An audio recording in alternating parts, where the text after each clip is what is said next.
Hey guys, and welcome to another reflection of the week. Whoa. My reflection of the week is sort of in two this week. So, firstly, growth does not just occur, you have to pursue it first.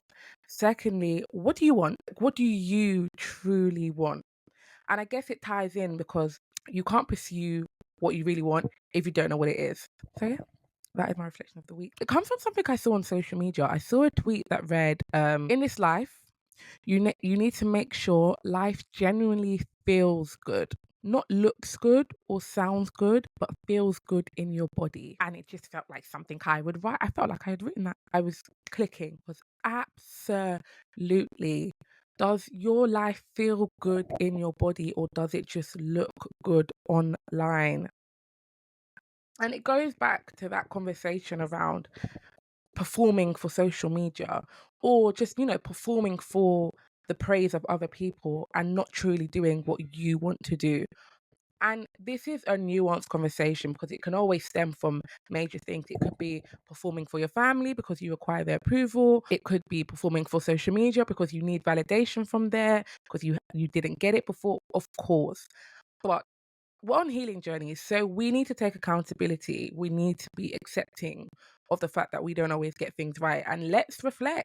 What do you want? What do you truly want?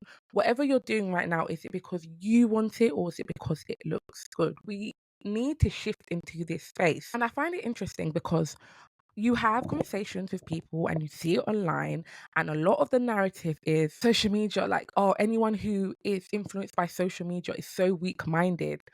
And it makes me wonder if people think that it is always so obvious that you're being influenced by social media.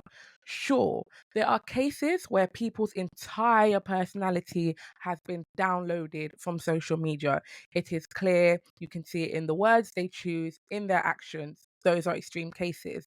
But what we don't realize that there are also cases where it sort of sneaks up on you, where you are making decisions and you don't realize that indirectly you are doing these things based on what social media has been feeding you day in and day out. It's like mainstream media. You are watching something day in and day out, and okay, you're not acting like the characters you see on TV, but you have been influenced. You believe that life works a certain way because of what you've seen on TV. You are attracted to certain people because of what you've seen on TV. It has shaped some of your opinions. Social media works the same way. Social media is more dangerous, I would say, because the access to it is 24/7. You can't tell me that some of it is not seeping into your ways of thinking, your thoughts. I think thinking you're immune to social media is where it's dangerous. You're not above it. Just because you're not quoting specific words or trends, it doesn't mean that your opinions aren't being indirectly shaped by what you are taking in. I think it's so much better to just be mindful. Like, you know what? This could be impacting me. A little sprinkle of this could be entering and changing the way I view things. Maybe I need to take a break. Maybe I need to remind myself to separate my reality from social media. Maybe I need to cut down my screen time. Like, there's no issue with being mindful and being alert and being accountable and realizing that, you know what, this could be changing or warping my views. It's like it's a smoke screen, and a lot of the time it can be an echo chamber, and you think life is just a certain way or certain things are just happening just because of what you see on social media. I say this to say, do a self check in with yourself, whether it's journaling. I feel like I've said journaling 3 times, like every week, but it's so important.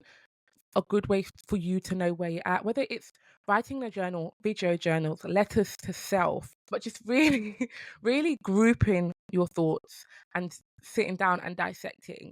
Do I want these things because I want them, because they make me feel good, they make me feel happy? Or have I taken on this thing because I want it for other people? I just really advise doing that before you end up chasing, then getting and then you don't even like it. It doesn't even make you feel good inside. Ultimately, we all want to be happy. We all want to feel good.